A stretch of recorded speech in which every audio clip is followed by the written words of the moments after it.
Hey guys, what's up?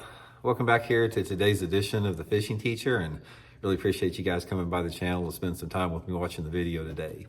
Guys, today I've got a really good rigging tip for a Zoom Super Fluke. There are two different ways I want to show you to rig them based upon the type of situation you're fishing, and I definitely think it's going to add up to not only more bites, but landing more of the bites that you do get, which is really critical because a fluke is notorious for having fish chase it and follow it and bite it and not get it. So going to give you guys some tips and advice on that. Also, guys, just a quick invitation. If you guys are looking for any flukes or any other fishing tackle, I'd just like to invite you to please use and bookmark my tackle warehouse link that I put in the description of every video. If you guys are using that link, or if you use that link, the channel gets a small percentage of anything that you buy. Like if you buy a bag of flukes, you know, we get a little part of the commission on it. So that's a good way to support the channel. So I'll put that link in the description of the video. Really appreciate that. Okay, for you guys out there that have been with me for a long time, I actually talked about this on my Intuitive Angling channel, but I've never talked about this on the Fishing Teacher YouTube channel. So I want to go over it with it because it's a really good tip, and a lot of you guys may not have seen it, or it's a good refresher if you may have seen it a long time ago. Because I think I did it like 3 years ago or something like that. So we'll get into that in today's video. Okay, Zoom Super Fluke, guys. This is probably one of the top talked about topics on bass fishing YouTube channels of the fluke. It's really popular.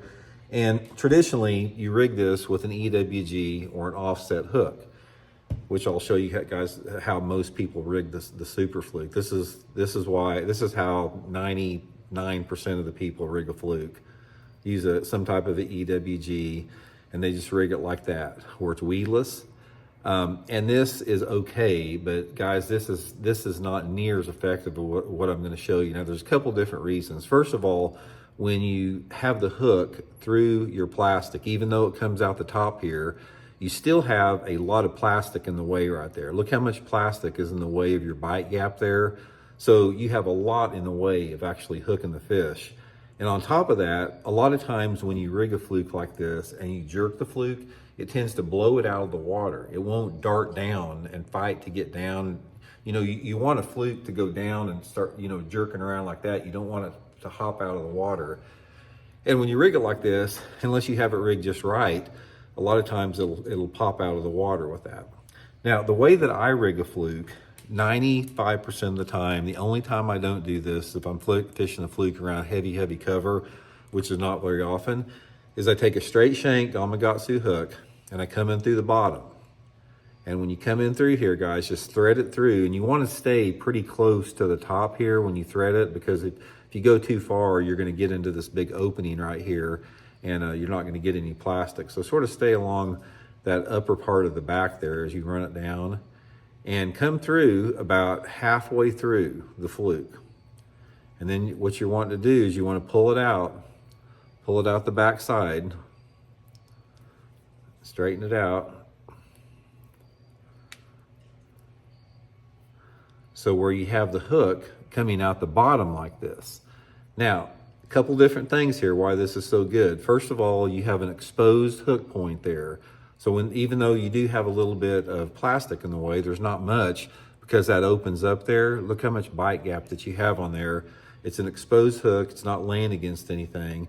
But more importantly is when you rig it like this, you can rig it where it's sort of nose down. See how the fluke is not really straight. It's sort of the tail goes down a little bit on it, or even put a little bit more like that. When you rig it like this, where it's sort of humped on the back, when you jerk it down in the water, it'll go down, and it'll go down and sideways like that. And that's what you want out of a fluke to generate the strike. When you rig it like this, guys, you can jerk it harder and you get a lot more action out of it. If you try to jerk it real hard with it rigged with the EWG, it's going to pop out of the water. It's not going to have the darting action. But guys, this will make the fluke dart like crazy when you do that. And what you want to do is put about probably a foot long leader, put a barrel swivel above it. You can use the same main line and the leader line, but a little barrel swivel will eliminate a lot of line twist. Also, it adds a little bit of weight to keep that bait down. But this is how I rig it, guys, most all the time. The only time that I rig it EWG style like this is if I'm throwing it through, say, lily pads or grass beds or something like that, or into trees. But if I'm fishing in open water or around the edge of targets, like the edge of boat docks, this is how I rig it. And that's how I fish a fluke most of the time, is more open water situation. So anyway, guys, if you didn't see that tip, that's a really, really good tip. I promise you, if you start rigging your flukes like that, you're going to get more bites because it gives you better action, and you're going to land more of those fish that do hit it. It just works. It's really worked good for me. So anyway, guys, hope it helps out. We'll talk later.